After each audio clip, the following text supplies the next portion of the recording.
Welcome to the TJ Mauldin Leadership Podcast, where we talk about life, leadership, and the gospel. Hey everybody, welcome back. So glad that you have taken an opportunity to hang out with me today. I do feel like it's going to be a good one. It's going to be a good podcast. You say, TJ, why are you so confident? Why do you feel that way? Well, this is something that I've been stewing, all right? That's a word we'll use. Stirring, stewing, thinking, pondering this idea for it's been over a month, I'm sure.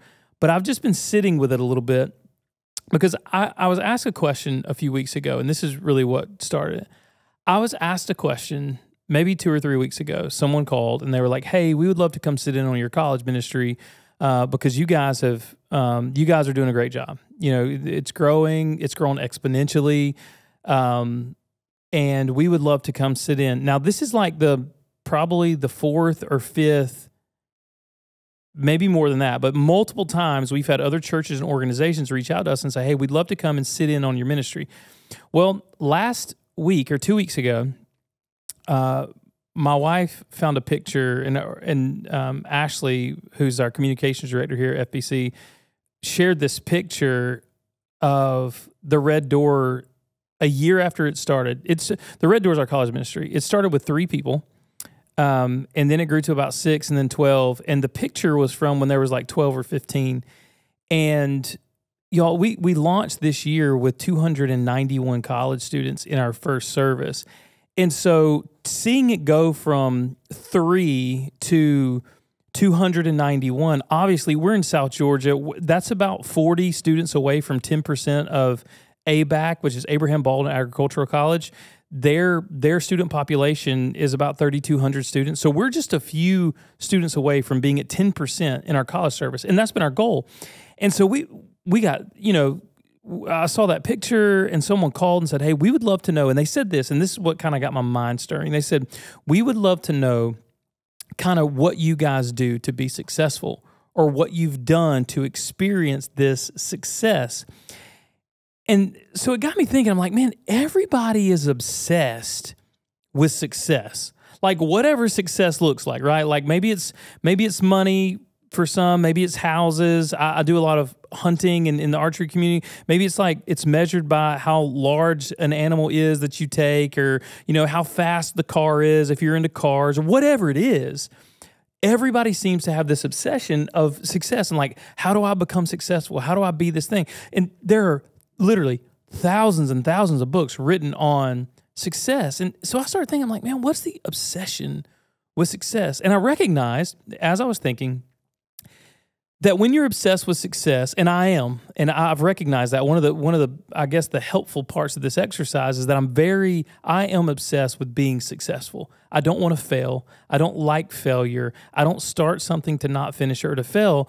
But this is what I recognize, and I want to give you 3 points today, or 3 recipes, 3 pillars, whatever it looks like, 3 ingredients to the recipe of what things that I've seen that have helped me and my ministry and my friends be successful in their craft or in their purpose. But there's 2 things before we start those 3 points. There's 2 things that I want to say. When you're obsessed with success, you can be incredibly messed up and cause damage, or your obsession with success can be meaningful and be healthy. And you say, TJ, what do you mean? I'll give you a picture so that you can grab a hold of this, because this is immediately what I thought of. When you think of that little league coach, have you ever seen a little league game or a little league coach where there's like 7-year-olds and 9-year-olds running around on the field that don't even really know the fundamentals yet of baseball fully, and the coach is screaming at them, getting in the umpire's face, throwing bats, like yelling at children. I watched this at my nephew's baseball game just 2 years ago. My nephew, he's 9 or 10 now, so he's like 7 years old, and this coach is like screaming at these kids, get on the plate, get in the box, all these things. I'm like, man, you are destroying the game for them. You're destroying the journey. Well, flip that coin. I've seen people so obsessed with success that they do things the right way. They do things maintaining full integrity, and it elevates the entire team around them. It creates a culture where people never settle for just okay, but they're always aiming for their best, and they pick each other up when they stumble, and they don't beat each other up when they fail, but they fail forward, and they celebrate one another, and they add value to each other's lives. And I'm like, okay, it's okay to be obsessed with success as long as the obsession is healthy and as long as the success is measured correctly. So 3 things that I want to give you today. You say, well, how do we then? How can I be successful in my life? And these are things that I believe, and I'll say this from the jump, it doesn't matter if it's your marriage, it doesn't matter if it's your parenting, it doesn't matter if you are that little league coach that, you're a little too intense sometimes, it doesn't matter if you're a church media guy or a pastor or a businessman.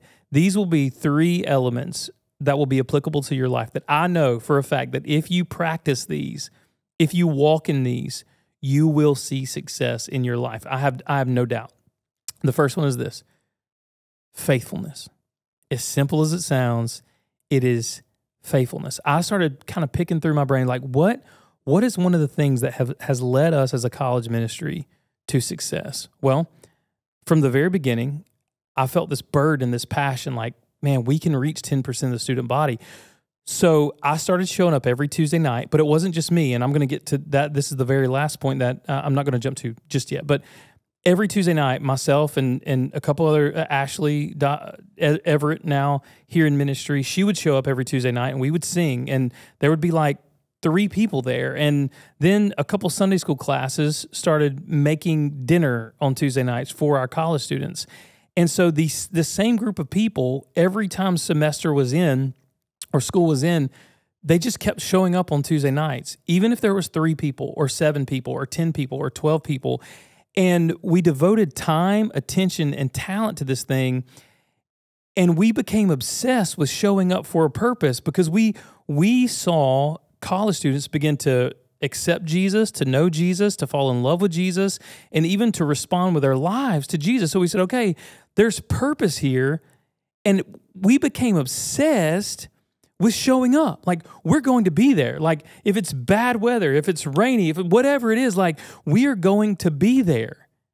And so in our lives, I want you to hear this today. Sometimes the problem is not your talent, not your gifting, not your resources, but sometimes the problem, the thing that withholds success from us, or the thing that holds us back from walking in success, is that we do not faithfully show up for our purpose. We do not make a habit out of simply showing up, waking up every day with this passion, this desire to show up. I love the way Robert Collier said this. He was a guy that was really kind of a self-help dude back in the late 1800s, early 1900s. And Robert Collier said this: success is the sum of small efforts repeated day in and day out. So when I read that quote, I was like, yeah, like you just make a habit of showing up every day for your purpose, right? Like if I want a healthy marriage, I have to show up every day to love my wife, care for my wife, encourage my wife, correct my wife. And some of y'all are gonna be like, oh man, you corrected. Yeah.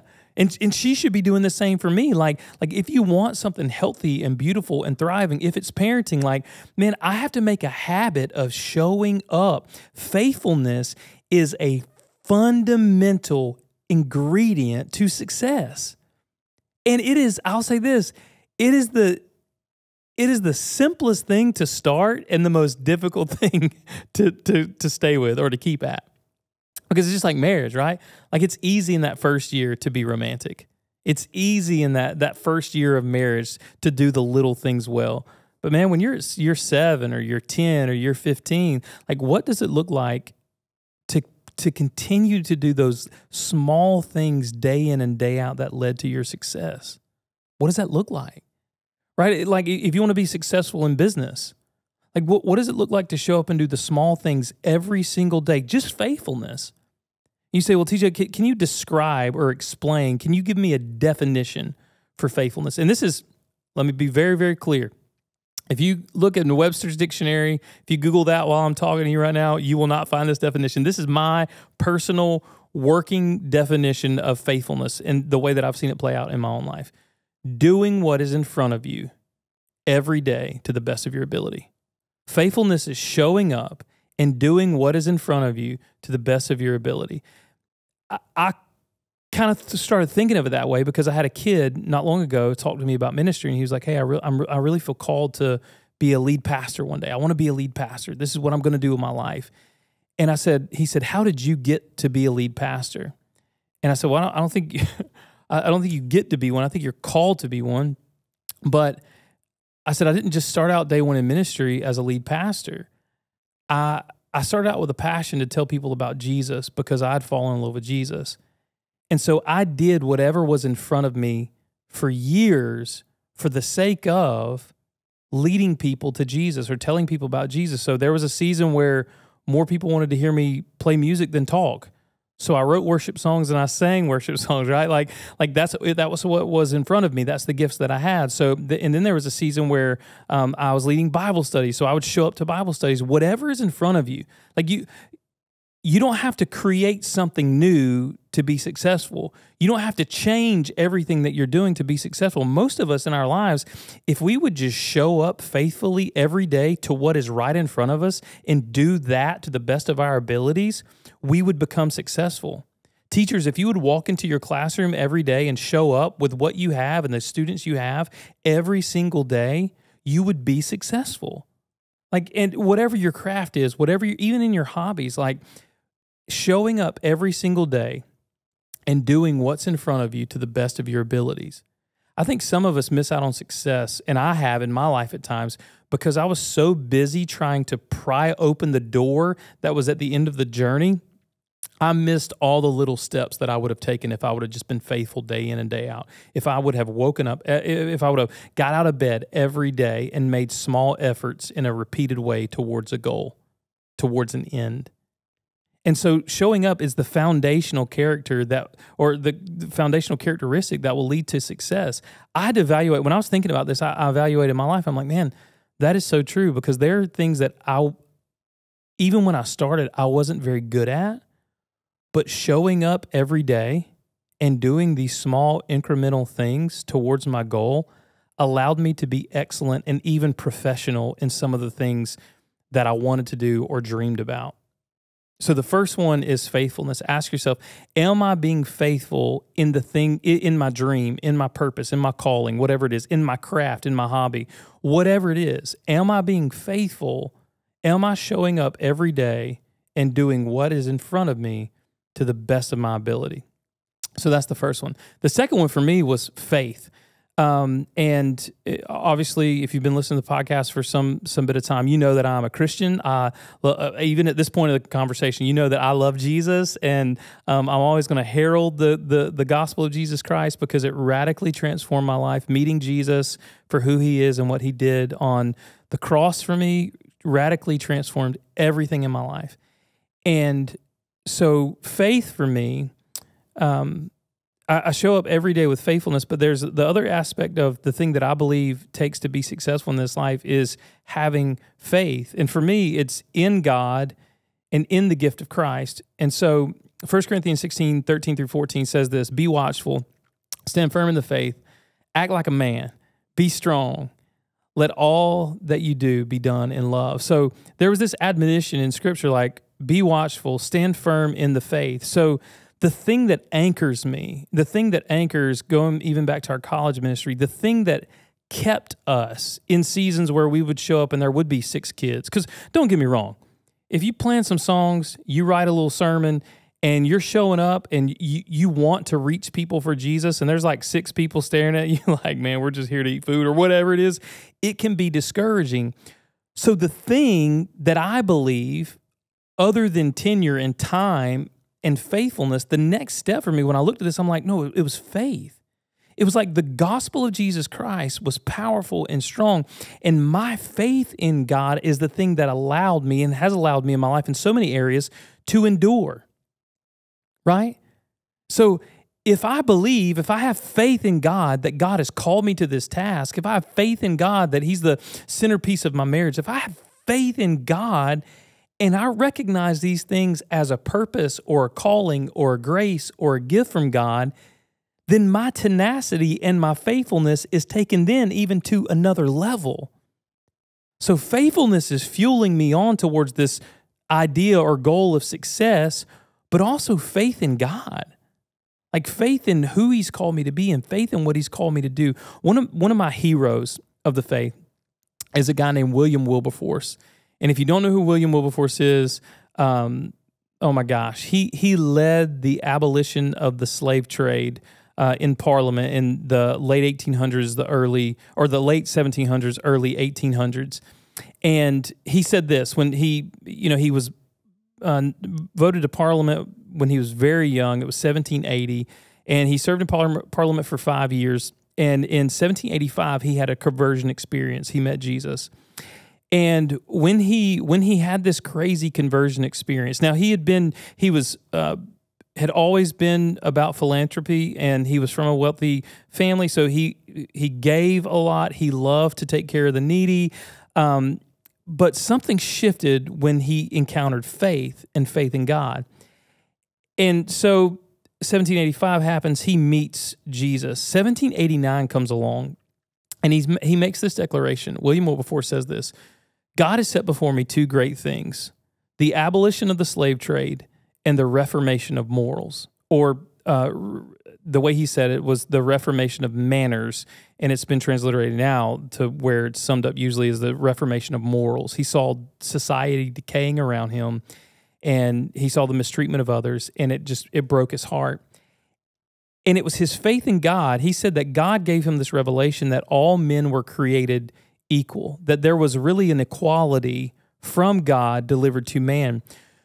So he has this newfound faith in God and faith that God had called him to this purpose. So check this out. I want to give you a quick little timeline of this guy's life and why I believe that faithfulness and faith will be two of the foundational ingredients that lead to success in your life. And this is another encouragement for you. This was a great encouragement to me that it's not always overnight. We think, man, success is going to be, I'm going to receive this in this life, or I'm going to see my success here. I want to tell you this story really, really quickly using some dates so you can see a picture. William Wilberforce in 1789, he introduces the first bill to Parliament for the abolition of the slave trade. And from 1789 to 1807, he stands up every opportunity he has in Parliament and rallies against the slave trade. He writes about it. He rallies about it. He begins to get a whole coalition of people together, former slaves, as well as theologians. John Newton was one of his mentors at the time, who we know, even from a secular perspective, he would be known because he wrote the most famous hymn of all time, Amazing Grace. And John Newton was a slave ship master who was converted and then rallied against his past as a slave ship captain and spent the rest of his life as a humble minister. And so you have this window of time from 1789 to 1807 where William Wilberforce is standing up in Parliament rallying against slavery. And in 1807, they finally pass the abolition of the slave trade. Now check this out. This is the abolition of the slave trade. Slavery was still legal. So Wilberforce takes a breather, literally, kind of a breath, and starts fighting in 1822 for the emancipation of the slave trade. It's literally in 1822 he forms the abolition of the slave trade society. So it's a group of people who are writing pamphlets. They're writing hymns about the abolition of the slave trade.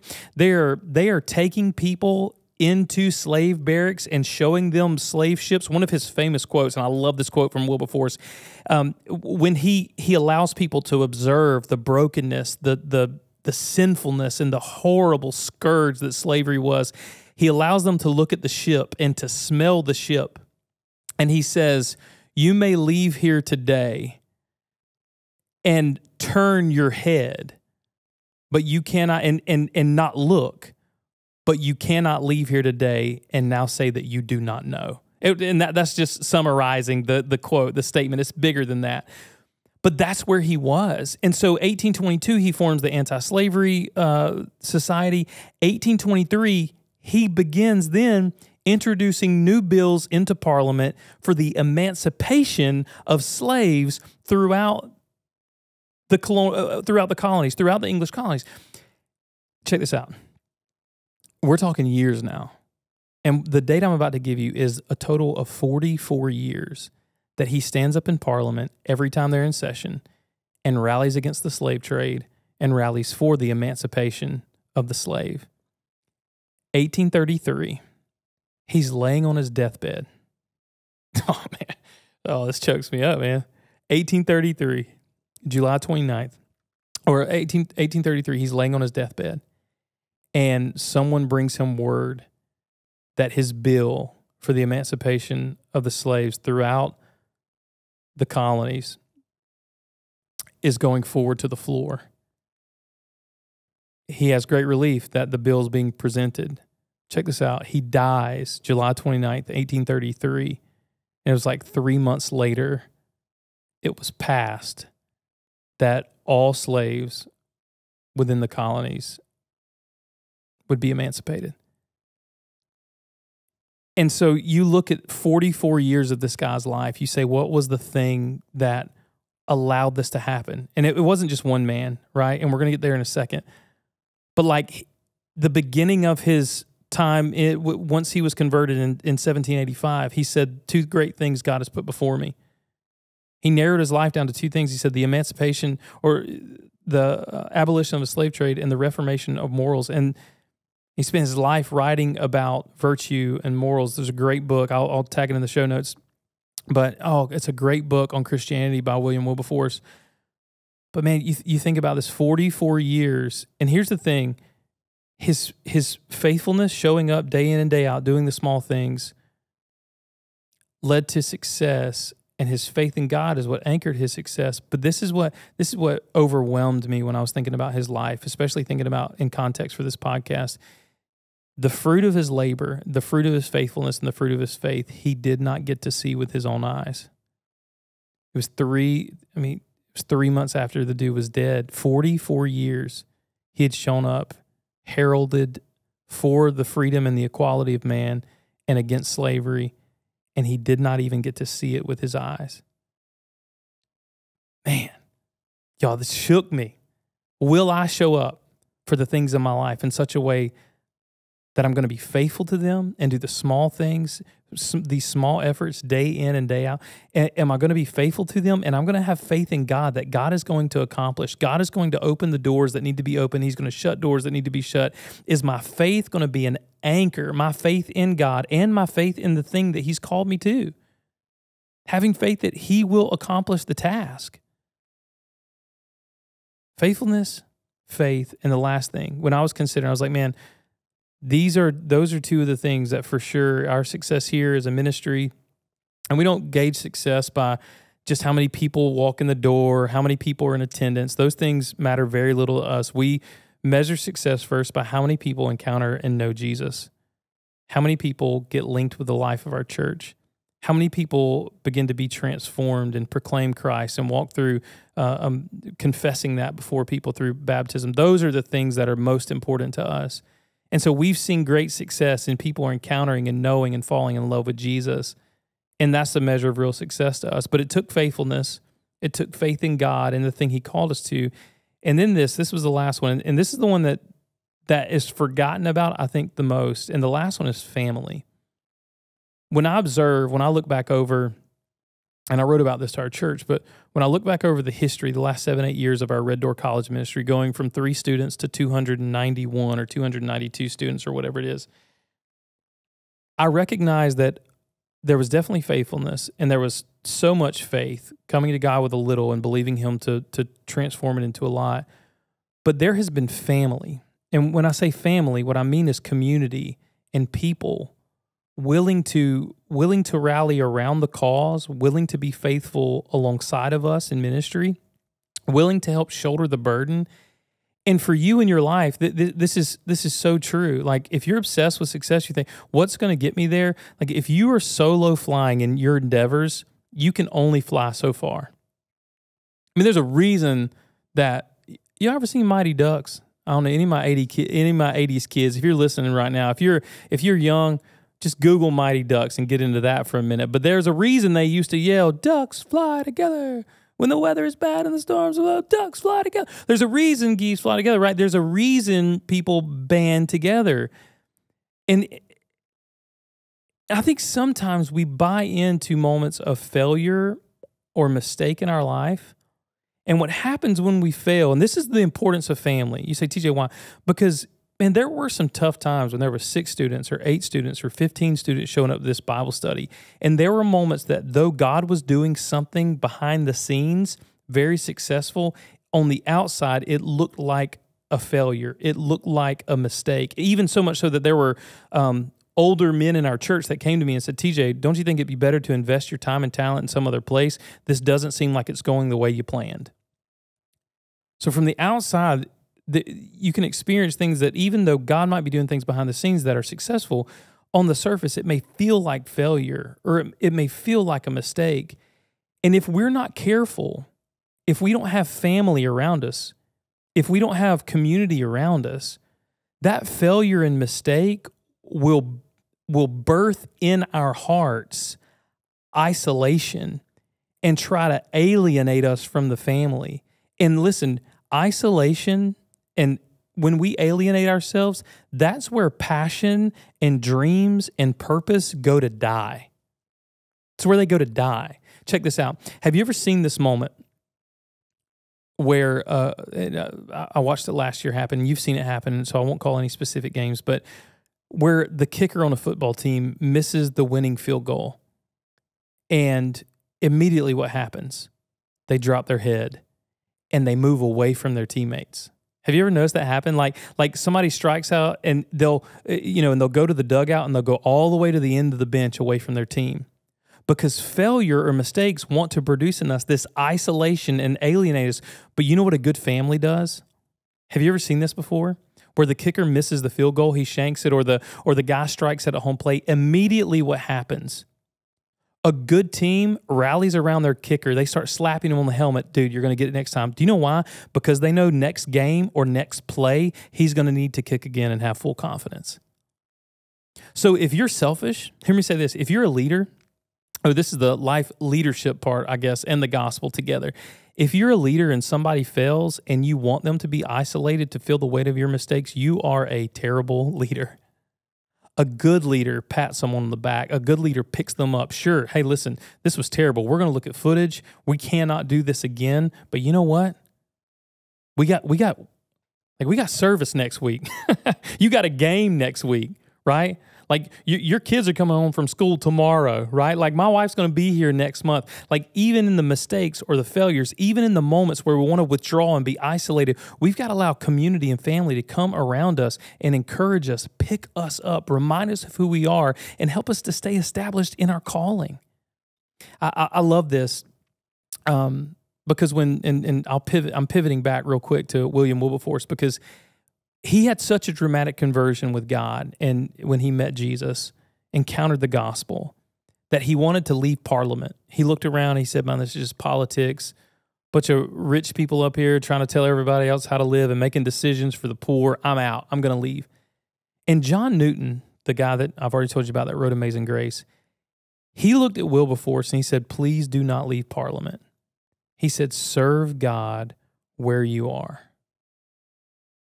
And I wonder if Wilberforce would not have had family around him, if he would not have had that community around him to say, no, God put you where you are for a purpose. God gave you the gifts you have for a reason. God created you uniquely you for your church, for your family, for your kids, for your spouse, for your workplace. Like you be who God has called you to be. You show up every day faithful to what God has put right in front of you. You have faith in God that he will finish what he starts, and do not, even on your worst days, withdraw from the family. Don't allow the enemy or others to convince you that you should be isolated or shamed for your mistakes. Find the encouragement and community that you need to plug back in, to believe in the dream again, to believe in the goal again, to work towards the success again. Family is so important, and I'm using the word family in the context of community, friends, accountability, because they encourage you, they increase your accountability, and they help carry the purpose. You know, I've had people ask me, like I said, 4, 5, 6, 10 times, I don't know, but they'll call me and they'll say, hey, we want to come observe your Red Door College ministry. TJ, what have you done to make this successful? And I'm so quick to recognize and say, whoa, listen, there is a whole host of people that rally together week in and week out. There are people who do not even set foot on this campus on Tuesdays that are praying over the message. They're praying over the worship, their music. They're praying over the volunteers. They're praying over the small groups. They're praying over the tech team. And they're senior adults who never see our college ministry function, who pray for us on a weekly basis. There is a family that is carrying the purpose. And it is very, very, very difficult to ever be successful apart from a family. When I'm saying family, I don't just mean blood relatives. I don't feel like I have to reiterate this point. Community will encourage you. The family will pick you up. The family will increase your accountability, and they'll help you carry the purpose. That goal, that dream, that vision, if you do not allow people into your life to help you carry those burdens, to help encourage you on those tough days, to remind you that there's worth in your faithfulness, and to remind you of your faith in God, success will be so much more difficult to realize if you do not let those people in and begin to build a family in your life. There was a Catholic priest one time, and he said this about Christian community. He said, Christian community is a place where we keep the flame of hope alive among us and take it seriously so that it can grow and become strong in us. Like when I read that quote, I was just like, Yes, community, Christian community is a place where we keep the flame of hope alive. Because we're all going to get discouraged at some point. We're all going to have tough days. We're all going to need the family. So here's my questions, and this is how we'll wrap up today. If you're not seeing success realized in your life in any area, ask yourself this: am I being faithful? That's the question. Are you showing up, doing small efforts every day in a repeated way, day in and day out? 2, do you have faith? Do you believe that God is for you? Do you believe that God loves you? Do you believe that you are His workmanship created in Christ Jesus for good works? That's what the scripture says. Like, do you have faith in God and faith that God will finish what He started in your life? I do. And listen, that is why I sit in front of these cameras in this room so often, because I believe that you can do unimaginable things with your life and in your family, and you can achieve your goals and your purpose. You can see success. This is why we do this. Because I believe God has fearfully and wonderfully made every purpose for a unique goal, a unique vision, a unique purpose, and you can see success in those things, but you have to be faithful. You have to have faith, and ultimately, you have to find family.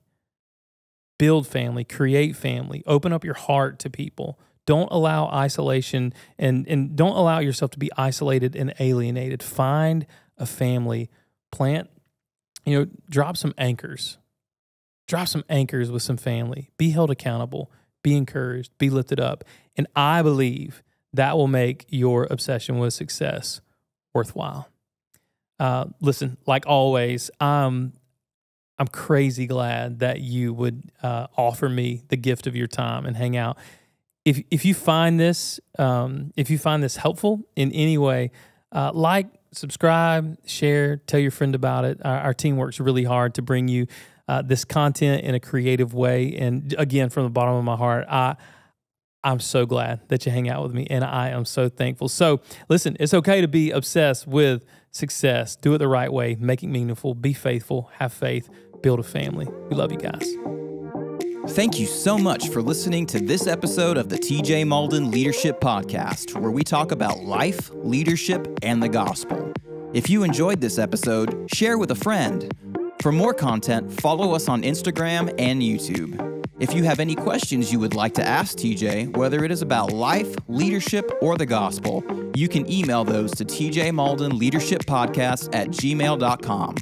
Thank you again for listening, and we hope you join us again on the TJ Mauldin Leadership Podcast.